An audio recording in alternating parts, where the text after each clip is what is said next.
வருந்தினும் போய் வீழினும் உன் கடல் விடுவேனல்லேன்.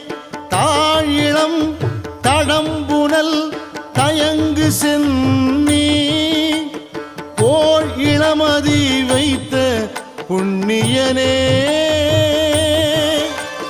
போல் இளமதி வைத்த புண்ணியனே. இதுவோ எமை ஆளுமாறு ஈவதொன்றெமக்கு இல்லை ஏன். அதுவோ